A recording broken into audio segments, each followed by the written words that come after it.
Good afternoon, good evening, good night if it is the night. Pompey fans from Pompey Sound.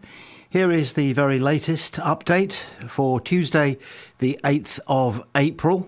We ask, where was YENGI? Coventry are going to go for our throat. The BBC projects Pompey's end of season. Millwall fans reviled Pompey's boss. And the lineup, v Coventry. Pompey Sound, your hourly update from Fratton Park, sponsored by Piglet's Pantry, the home of award-winning and handmade food on the South Coast. Eyebrows were raised around Fratton Park today, when it was revealed that Kasigi Yengi's absence from the matchday squad against Millwall was nothing to do with injury. John Messino made it clear that the omission of the Australian striker was a matter of selection. In the event, at the end of the game, Messino resorted to bringing on 19-year-old Thomas Woodingham to supplement Pompey's strike force after Millwall had retaken the lead. Yengi's omission was doubly surprising in that Marco Mahoney has yet to find full fitness. Messino was at pains to reiterate that all his players, Yengi included, are playing for a place and need to show their merits in training. Some observers took these remarks to be a gentle hint that he wants to see more from a centre-forward whose services he has been deprived of for the bulk of the season, thanks entirely to injuries caused during international duty. The BBC have apprised the current state of affairs at the bottom of the Championship. Things at the bottom appear tighter than ever. A gargantuan game at the stadium sees 20th-placed Stoke City host a resurgent Luton Town, who are unbeaten in 4 games but still remain in the drop zone. 8 or even 9 sides from QPR down cannot consider themselves safe. Points totals of 49, 44, 41, 49 and 51 have been needed for safety in the last 5 seasons. Elsewhere at the bottom on Tuesday, 22nd-placed Cardiff visit Preston and Hull go to Watford. Oxford or QPR could take a huge stride towards safety on Wednesday, with Martí Cifuentes Hoops 2 places and a point ahead of the U's. Bottom side Plymouth travel to South Wales to tackle Swansea, having found a bit of form this month.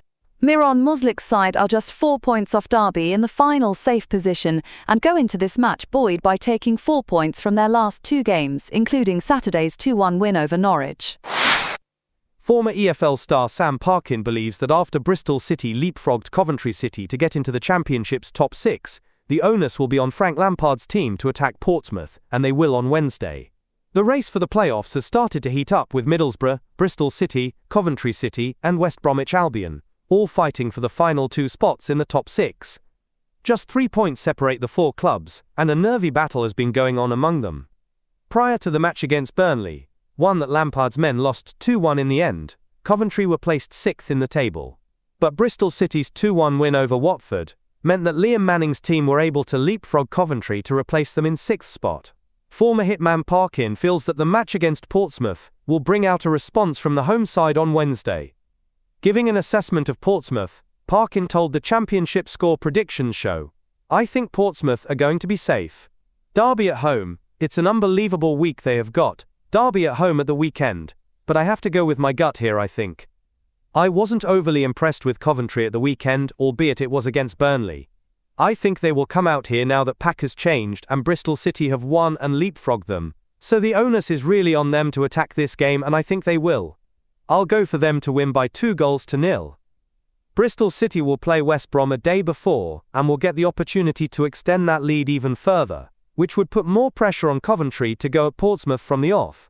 The earlier meeting between Coventry and Portsmouth this season at Fratton Park saw Pompey crush the visitors 4-1. Portsmouth boss John Messino has dropped a major hint that Rob Atkinson could make a surprise return to the squad for Saturday's crucial relegation battle with Derby. The Bristol City loanee hasn't featured since picking up a calf injury against QPR in February. Initially ruled out for 6 to 8 weeks, Atkinson's return would provide a welcome boost to Pompey's defensive options, especially with fellow centre-back Connor Shaughnessy still sidelined. Shaughnessy, who picked up a hamstring strain in the 2-1 victory over Cardiff earlier that month, was also expected to be out for 6 to 8 weeks. Though both defenders were working through their recoveries, Atkinson has made faster progress than anticipated. Speaking to reporters before Wednesday's Coventry clash, Messino shared some positive news.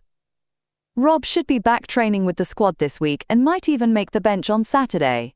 He won't be ready to start, but having him as an option would be fantastic. Shocks is about a week behind and should rejoin training next week.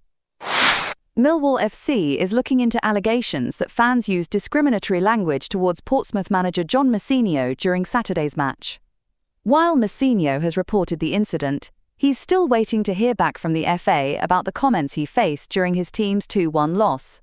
The incident occurred in the second half at the Den, when Messineo flagged concerning chants from home supporters behind the away team's dugout. He brought this to referee Ben Toner's attention, leading to a brief pause in play while officials, including fourth official Alan Dale and a Millwall steward, discussed the situation. Speaking at today's pre-Coventry press conference, Messineo opened up about the incident, making it clear he won't let this issue slide. While he's used to taking abuse from opposing fans, most of which he considers harmless banter, he felt some Millwall supporters crossed a line.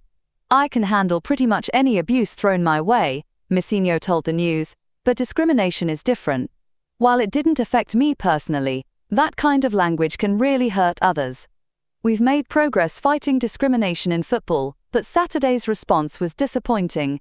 It feels like we're just paying lip service to the issue." He noted that Millwall only increased security behind the dugout after Pompey's 80th-minute equaliser. The home side went on to win 2-1 through Mihailo Ivanovic's 87th-minute goal. A Millwall spokesperson responded, "We're investigating the complaint John raised during the match. Our all-wall anti-discrimination campaign means we take these reports very seriously. We deployed extra security as soon as we were notified and reminded fans about our anti-discrimination policy via announcement. The FA has been contacted for comment." Bad crowd behaviour has got itself into the news twice this week. First of all, the Manchester derby, at which a member, well, let's use the accurate terms, nobody's hiding them, Phil Foden's mum was reviled by some Manchester United fans, which is absurd. And I thought Guardiola could have gone further than say that they lacked class. But it may just sting, and so it might just work, but I doubt it. And now we hear that the person who was the subject of discriminatory language and chanting at Millwall from behind the away team's dugout was John Messineo himself, which is absurd, of course. So why do these things happen? They happen because a certain type of football fan will do anything he or she, mostly he, of course, can in order to help his side get an edge and maybe get a goal that they might not have merited otherwise because the other team had been put off, or get a point that they might not have otherwise got, or 3 points that they might not otherwise have got had not those fans managed to upset, put the other team off their stroke by chanting grotesque things at them and about them. In all my years of going to football, I've never joined in any of those chants, and I have been shocked at some of the chants that I've had to listen to. Manchester City used to have a really elegant right-winger called Mike Summerby, and I remember home fans once found themselves chanting towards the end of the first half, "Where's your handbag? Where's your handbag? Where's your handbag, Summerby?" And what he did was he came out for the second half. He went up into the stand and he borrowed his wife's handbag, and he came out for the second half with a very elegant handbag over his arm. Well, that was two fingers to those fans. It's a bad chant. They shouldn't have been doing it. It had all sorts of phobic overtones and undertones. It was homophobic, wasn't it? You don't get that anymore. Or maybe you do. There are modern footballers who will say that you can still be ridiculed if you read The Guardian for not being working class, tough and whatever, sexist enough in their eyes. But remember, all they're really trying to do in their own minds is give their team the edge. They so want to go home that Saturday afternoon having won or got a point that they didn't deserve, or even not get beaten by as many as they deserved to because of what they chanted, because they got under the skin of the opposition. But John Messineo is absolutely right. Find ourselves saying this over and over on Pompey's Sound. He's right about sound, he's right about this, he's right about that. He's right about discriminatory chanting and shouting. He says, I've got a thick skin, I can take it. For the large part, it's heavy-handed, good-natured banter. But when it crosses the line, it crosses the line. And that line is such an important one, isn't it? Because if we're talking about racial discrimination, and how absurd it would be to subject John Messino to racial discrimination simply because he has the wrong sort of vowel at the end of his name, which I suspect was probably 9 parts of the justification used by those fans for trying to get under his skin and insinuate somehow that he wasn't sufficiently British enough for their liking. And it may have gone further than that. We don't want to know what was chanted. We don't need to know what was chanted. We know that John Messino is an extremely exemplary good man, good person. And if he felt that the line was crossed, the line was crossed. And it's the crossing of that line that has led to some of the worst atrocities, horrible things, unbelievably horrible things, that our species has been the guilty party of. So when that line is crossed, you do what John Messino did. You approach the 4th official and report it. The referee gets involved, and a steward, not as far as we know, even the chief steward, a steward, is brought into the conversation. And when John says that nothing was done until Millwall went 2 goals up, did he say that? For whatever reason.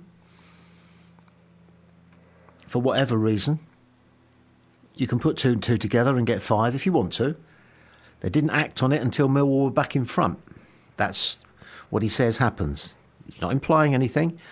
That's just what he reports. Okay, and if that's the case, then he's quite right in saying that wasn't good enough. So it shouldn't have been happening.